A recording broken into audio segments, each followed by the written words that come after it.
깐깐함으로 인해서 사람이 정확하게 또 보고, 그러니까 인생살이도 보면 아주 그냥 깔끔하고 깨끗하게 오시는 그런 성향인 거죠.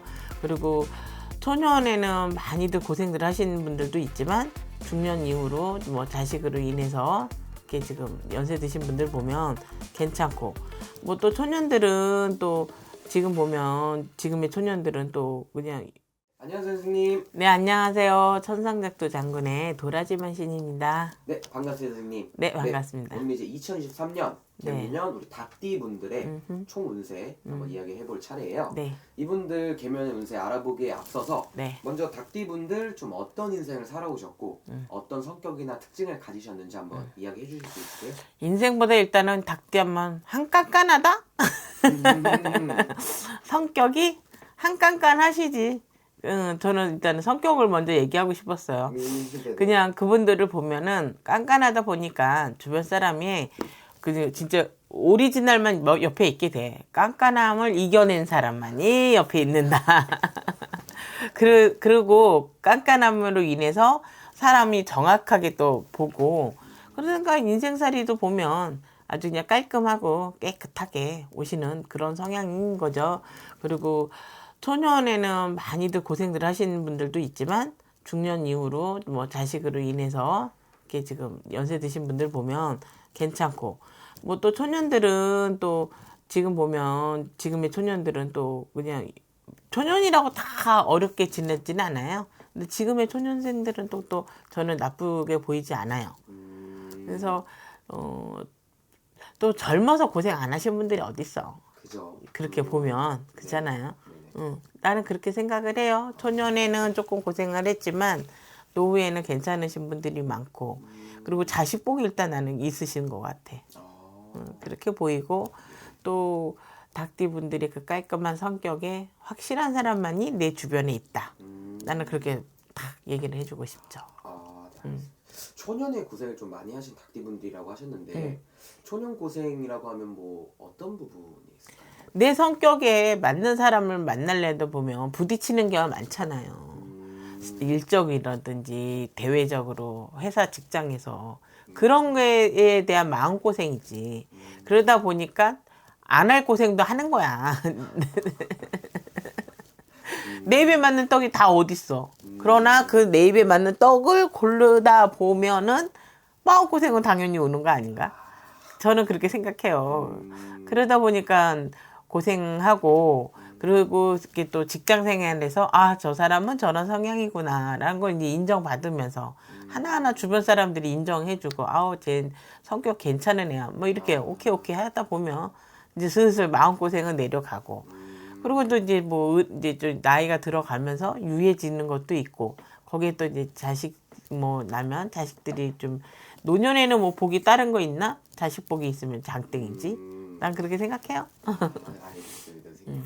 그러면은 우리 닭띠 분들은 약간 그 처음에 말씀해 주신 약간 깐깐한 성격 그런 것 때문에 인간관계에서도 어떻게 보면 좀 고생이 없진 않으셨겠네요. 그러니까 아까 그래서 그걸로 인한 마음고생이라는 거야.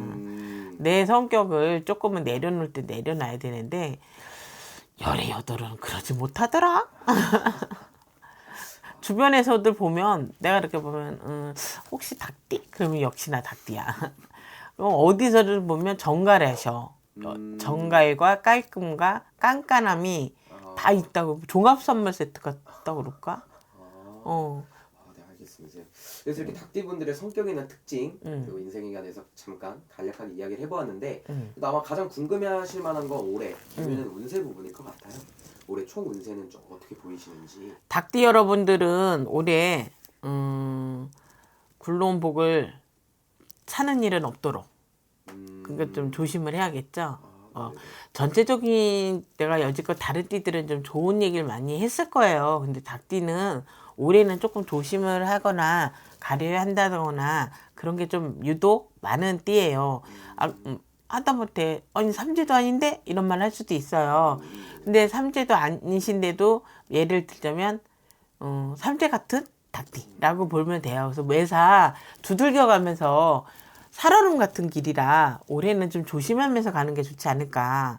그래서 문서운 같은 거를 들어와도 두들겨 봐야 되고 요리 보고 조리 보고 그러면서 문서 운도 잘 받아야 되고 그러지 않으면 허탕을 치거나 금전에 손실이 있다거나 그럴 수가 있어요. 그러니 조금 조심을 해야겠죠. 그래서 근데 횡재운도 있어. 네네네. 횡재운도 있지만 반면에 금전 손실도 굉장히 크다는 거. 그러니까 사람마다 물론 다 차이가 있잖아요. 네네. 생년월일에 따라서. 그죠. 그러니까 전체적인 볼 때 행재운도 강하게 들어오면서 금전의 손실도 있다는 거. 예를 들자면 이렇게 보면 되지. 내가 진짜 생각지도 않게 뜻한 돈을 들어왔어. 이거를 잘 두면 좋은데 얘를 또 한 번 뻥튀기를 하려다 보면은 거기 주식이라든지 어디 땅이라든지 이거가 문서에 관련된 거잖아요.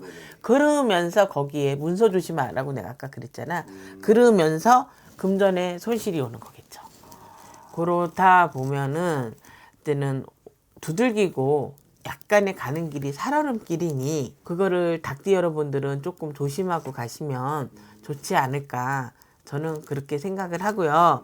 그 다음에 부부간에도 약간의 이별수 같은 게 있어요. 그러니까 그 깔끔한 성격이 깐깐한 성격이 부부간에 금이 가게끔 할 수 있는 한 해가 되니 이렇게 깔끔한 걸 좀 지우개를 좀 지웠으면 좋겠어. 깐깐한 걸로 조금 지우개를 지우고 그래서 배려하는 마음으로 상대편을 좀 이해하는 마음으로 좀 보면 그 이별수도 좀 줄이지 않을까 저는 그렇게 생각이 들어요. 그러니까 또 무슨 일을 진행 중인 게 있다면 조금 수정이 필요하다면 과감하게 수정을 좀 하셔서 천천히 가시는 것도 나쁘지 않다. 근데 조금 이 닭띠분들이 고집도 좀 세거든. 그래서 누군가가 옆에서 조언을 해서 수정을 원하는데 안 하고 그냥 불도저처럼 밀고 나가면 거기에서 이제 부딪히다 보면 손실이 오지 않을까? 그러니까 그런 거를 조금 조심하자. 그냥 닭띠 여러분들한테 제가 정말 말하고 싶은 거는 올해의 나의 길은 살얼음길이다. 왜 지금 이제 얼음이 녹으면 우리가 왜 얼음 위에서 호숫가 위에서 막 뛰어도 됐지만 지금은 녹아가는 시기가 온 것처럼 해동이 되고 있어. 잘못 밟으면 어떻게 돼? 물속으로 빠져. 나한테 손실이 오는 거잖아. 그런 거라고 보시면 돼요. 그러니까는 올해는 살얼음길을 가니 뭐든지 조심조심. 가기 전에 돌 한번 던져보고 단단한지 안 단단한지 확인하고 그리고 나는 올해를 가셨으면 합니다. 알겠습니다, 선생님. 오늘은 이렇게 우리 닭띠분들의 개묘년 총운세에 관해서 이야기를 해보았고 마지막으로 닭띠분들에게 한마디 해주시면서 영상 마무리해보도록 할게요. 좀 전에도 말했지만 살얼음길이니 조심하라고 그랬잖아요. 네네네. 세상을 바라보는 눈의 시각을 다시 한번 바꿔보고 가시면 어떨까. 내 길이 약간 올해는 꽃길이 아니에요. 약간의 살얼음길이니까 두들기고 조심해서 가면 금전운 같은 거는 손실을 좀 덜 볼 것이고 명예운이 따라온다고 명예운도 따라오지만 명예운 때문에 금전 손실이 있을 수도 있고 하니까 아이고 미안합니다. 다시 할게요. 거기서부터. 닭띠 여러분들 올해는 금전이 들어오지만 금전의 손실은 있지만 명예의 운은 들어와요. 그러니까 명예는 잡으면서 금전의 손실을 막도록 그것만 조심하면 되지 않을까 싶어요. 네, 알겠습니다. 우리 닭띠분들 살얼음길 안전하게 잘 건너셔서 그래도 올 한 해 안전하게 좋은 길로. 제가 까먹은 거 있어요. 하반기를 기대하세요. 하반기는 좀 괜찮아요? 네. 다음에 제가 하반기 얘기를 하겠지만 닭띠 여러분 하반기는 괜찮아요. 상반기만 조금 조심합시다.